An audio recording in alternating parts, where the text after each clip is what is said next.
Assalamualaikum warahmatullahi wabarakatuh. Salam sejahtera bagi kita semua. Di sini kami perwakilan dari kelompok 2 akan menjelaskan tentang pengembangan produk.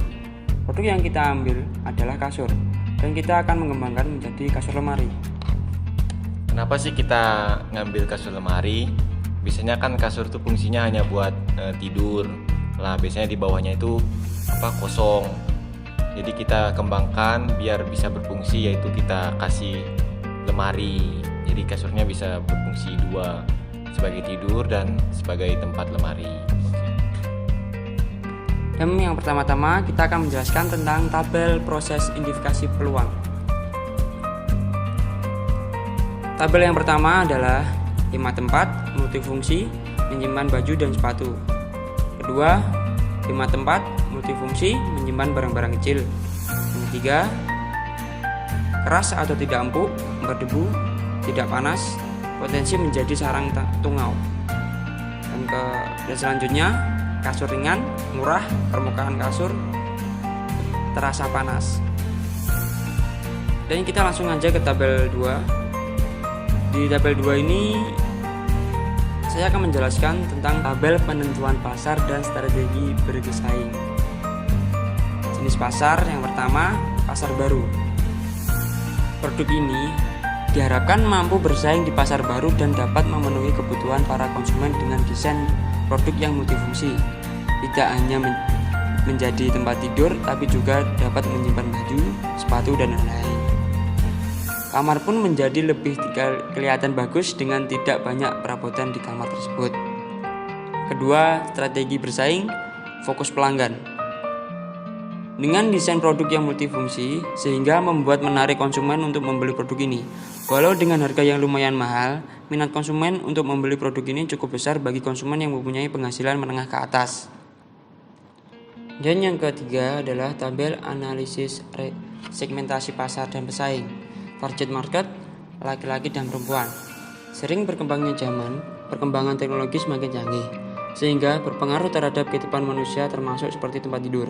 Dahulu tempat tidur hanya untuk tidur dan beristirahat, namun tidak mementingkan kenyamanan serta kegunaan lainnya.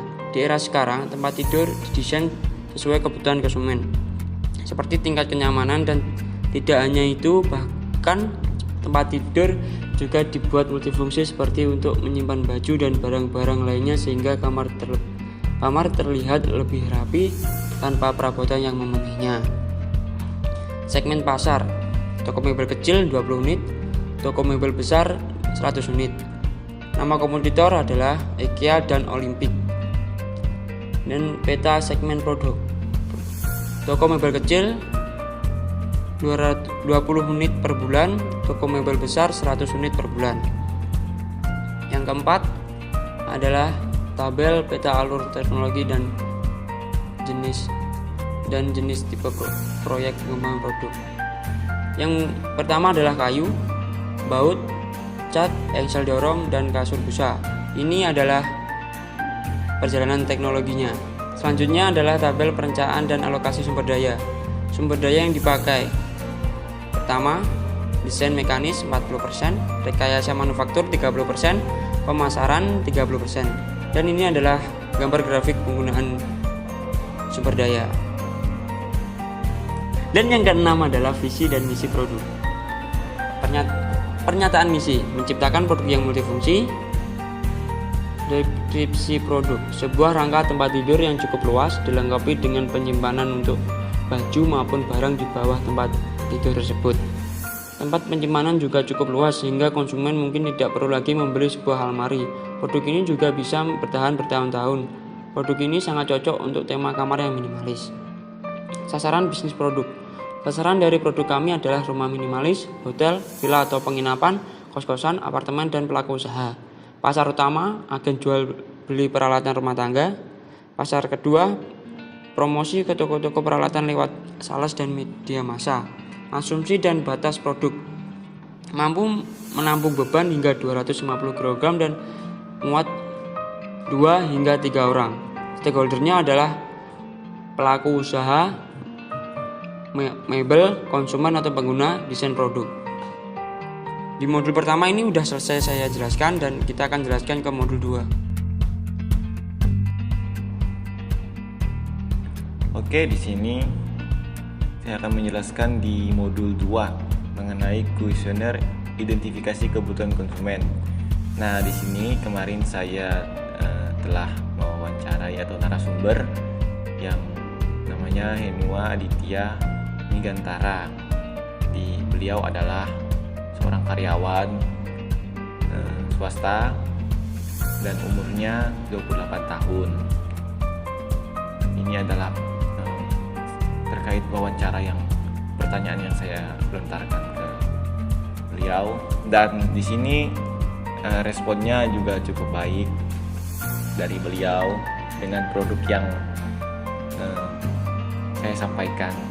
Terus yang kedua adalah tabel pernyataan konsumen dan pernyataan kebutuhan. Nah, di sini juga beliau juga merasa bahwa fungsi kasur itu ya lebih baik ada fungsinya, fungsi lain selain hanya buat tidur. Ini ada kayak penggunaan kasur lemari, hal-hal yang disukai terhadap produk yang sekarang. Oke, lanjut. Ini adalah tabel hierarki, dan di sini juga tangkapannya cukup baik di sini di atas. Kemudian yang keempat, nah ini adalah kompetitor. Ini adalah kemarin kuesioner yang disebarkan. Ada kompetitor 1 dan kompetitor 2. Yang satu adalah produk dari IKEA. Kenapa produk ini kita ambil? Karena ya produk ini mempunyai bahan yang bagus ya, maksudnya alat-alat yang digunakan itu bagus seperti kayu dan desain ya. Dan produk IKEA ini yang menjadi permasalahannya yaitu harga yang cukup mahal, jadi kisaran 6-7 juta. Jadi buat kalangan menengah mungkin ya kurang cocok buat produk ini karena bahan yang digunakan ini 100% kayu. Terus yang kedua, kompetitor kedua adalah produk Olimpik. Produk Olimpik harganya sekitar 3-4 juta kisarannya. Kenapa lebih murah? Karena ini kayu yang digunakan itu nggak pure kayu semua, tapi ada kayak dari serbuk kayu nanti di press gitu, seperti kayak model-model lacinya ini. Oke, lanjut ke VOTS 5. Nah, ini adalah kuesioner yang telah disebar kemarin dan tanggapannya seperti di sini. Jadi tanggapan harapan pelanggan itu ya cukup bagus ya, maksudnya dari produk ini yang paling menonjol itu ya dari harga. Jadi kita menekan harga, gimana sih produk itu bisa bagus tapi dengan harga yang lebih terjangkau. Ya, untuk ini kita menjelaskan tentang modul 3.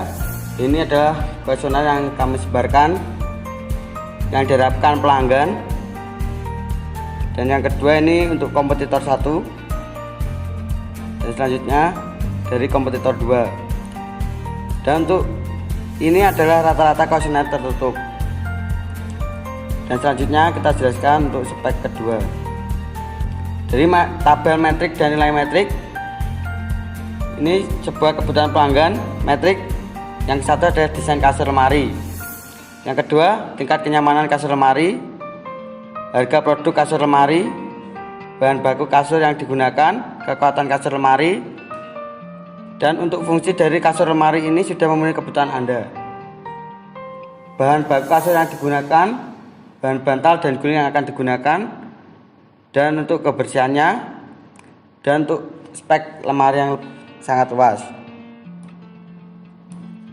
Untuk tabel target penilaian nilai ideal dan nilai marginal. Dan ini adalah keseluruhan nilai dari matriks tersebut. Dan selanjutnya kita akan jelaskan tentang spek ketiga. Untuk tabel perkiraan biaya pembuatan produk. Yang satu kayu, lem, baut, busa hati, kapas, rol lemari, cat, dempul, pegangan pintu lemari. Dan ini adalah total keseluruhan dari harga produk dengan harga tinggi dan rendahnya. Ini adalah total semuanya untuk harga tingginya, dan di sini total untuk harga rendahnya. Dan selanjutnya kita jelaskan untuk spek keempat, yaitu tabel penentuan kahir spesifikasi produk. Uraian metrik desain kasur lemari. Untuk satuan yaitu menggunakan unit, nilai 1. Tingkat kenyamanan kasur lemari, satuannya kita menggunakan harian dan nilainya 4. Harga produk kasur lemari untuk rupiah kisaran 4 sampai 5 juta. Bahan baku kayu yang digunakan yaitu kita menggunakan kayu jati. Kita menggunakan satuan per unit kayu jati. Kekuatan kasur lemari. Untuk kisaran kekuatan kasur lemari ini dikisarkan 250 kg, yaitu sekitar 2 sampai 3 orang.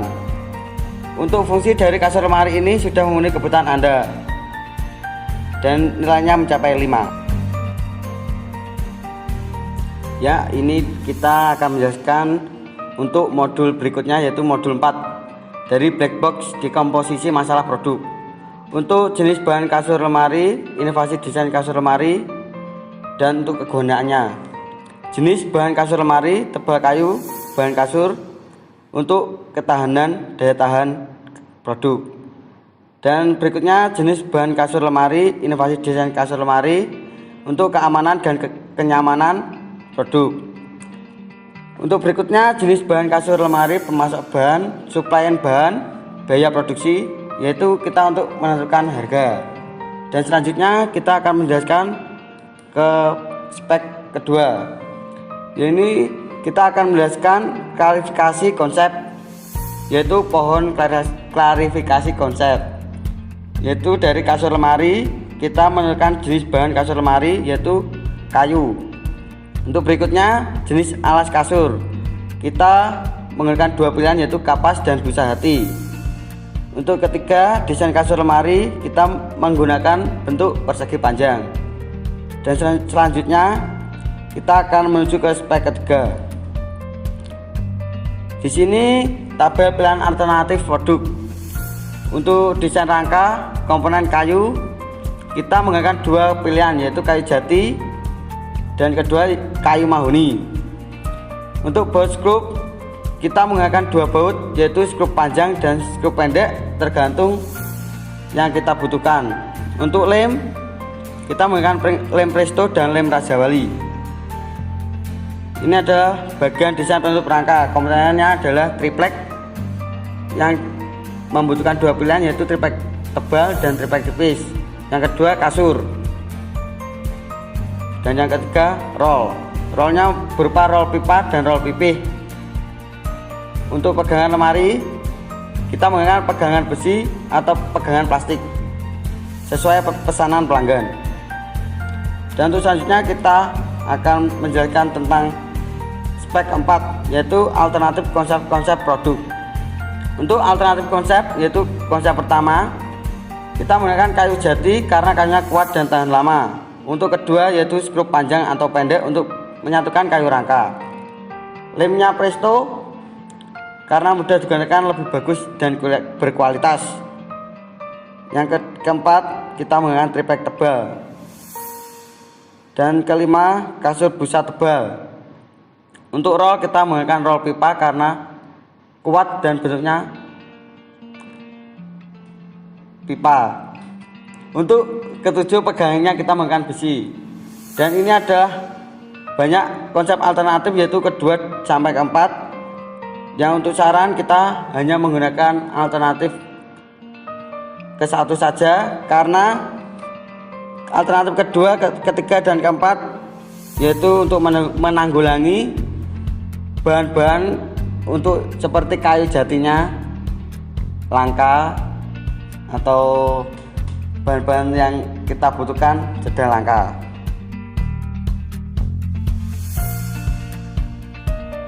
Oke, sekarang kita beralih ke modul 5 yaitu tentang tabel evaluasi produk terhadap kompetitor setara. Jadi di sini ada produk setara sama produk kami. Sini kita jelaskan yang produk kami dari desain kasur lemari, tingkat kenyamanan kasur lemari, harga produk kasur lemari, bahan baku kayu yang digunakan, kekuatan kasur lemari, bahan baku kasur yang digunakan, bahan bantal dan guling yang digunakan, mudah untuk dibersihkan, lemari yang cukup luas. Nah, ini kata-kata ini diambil dari modul 3 yang di kuesioner. Terus ini yang atribut setaranya. Jadi atribut kami tadi mempunyai nilai target value-nya seperti ini, didapat dari ini keterangan dengan benchmarking. Oke, ini adalah tabel objektif produk terhadap kompetitor setara. Ini sama aja tulisannya juga yang ini sama yang di sini.